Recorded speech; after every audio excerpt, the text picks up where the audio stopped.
Seperti yang disebutkan oleh Kang Maman tadi, politik adalah soal seni kemungkinan ya, soal siapa yang akan loncat pagar jika nantinya secara resmi KPU sudah mengumumkan hasilnya karena kemungkinan masih terbuka dalam parlemen, akankah ada kemungkinan loncat pagar? Saya ke Pak Ferry deh.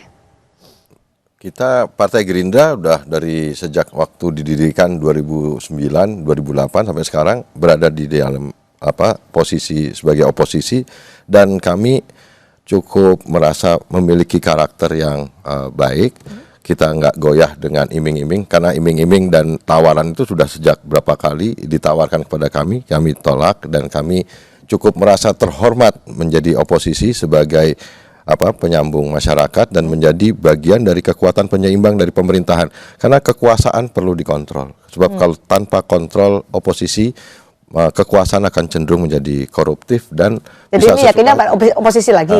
Gini, kita cukup punya warna, kami cukup merasa memiliki karakter, baik di dalam kekuasaan maupun di oposisi. Kita harus merasa bahwa itu adalah kehormatan. Itu buat Partai Gerindra nggak masalah apakah kita jadi oposisi atau nanti ketika nanti Presiden insya Allah terpilih Prabowo dan apapun posisinya, apakah ada kemungkinan akan semakin bertambah juga koalisinya? Sudah kita jalani, jadi kita enteng saja untuk menyikapinya, karena kita melihat kekuasaan ya biasa aja. Jadi akan ada kemungkinan untuk narik mungkin dari anggota koalisi Indonesia Bekerja ditarik ke Indonesia Adil Makmur?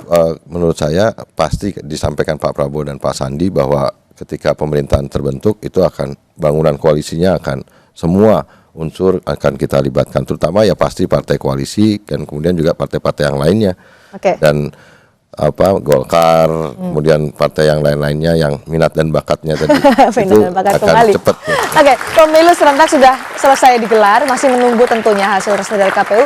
Apa yang bisa disampaikan oleh masing-masing partai politik, karena ini selalu diingatkan untuk merajut kembali setelah pemilu selesai. Ada juga harapan-harapan partai politik terutama dari hasil pemilu legislatif. Kang Maman silakan. Yang pertama, sekali lagi kami mengucapkan terima kasih kepada rakyat Indonesia yang telah mengawal proses demokrasi ini berjalan lancar. Ini adalah proses demokrasi terbesar yang dilakukan satu hari. Yang kedua, tentu kita masih perlu bersabar untuk menunggu proses pengumuman dari KPU, dan tentu kita berharap tidak ada yang melakukan manipulasi data, memindahkan angka dan sebagainya. Jangan hianati suara rakyat. Tapi yang ketiga, hari ini kita udah mulai ngomong tidak ada 01, tidak ada 02, tetapi 03. 03 itu artinya kita kembali kepada persatuan Indonesia. Baik, terima kasih. Ya, kalau kami sekarang biarkan masyarakat ikut berpartisipasi, kemudian ikut melakukan pengawasan terhadap pelaksanaan proses penghitungan suara, dan kemudian biarkan masyarakat juga menilai. Ini bukan soal 02, 01, masyarakat melawan ngelawan proses. Apakah kemudian terdapat kecurangan, rakyat, masyarakat lawan kecurangan.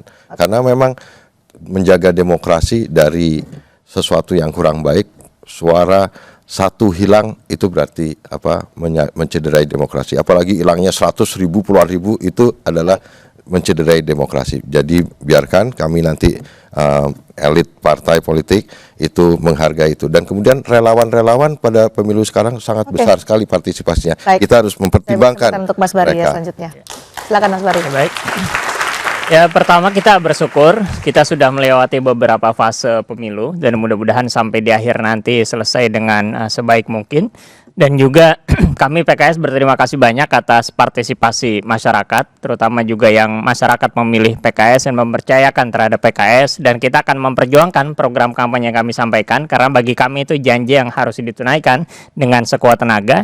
Dan juga di tengah perbincangan kita sebetulnya kita perlu melihat bahwa dalam pemilu ini banyak sekali pejuang demokrasi kita, baik itu sebagai KPPS dan juga sebagai saksi, yang bahkan di data KPU ini sudah 91 orang yang meninggal dunia. Mudah-mudahan itu bisa menjadi evaluasi kita bersama untuk pemilu ke depan, dan apa yang mereka lakukan menjadi sumbangsih bagi bangsa ini untuk semakin maju ke depan. Baik, terima kasih Mas Bari. Meninggalnya sakit apa dibunuh apa gimana? Kita ke sahabat Mas Bari, terima kasih Kang Maman juga telah bergabung bersama kami di Dua Arah malam hari ini. Saya Cindy Setiarani undur diri.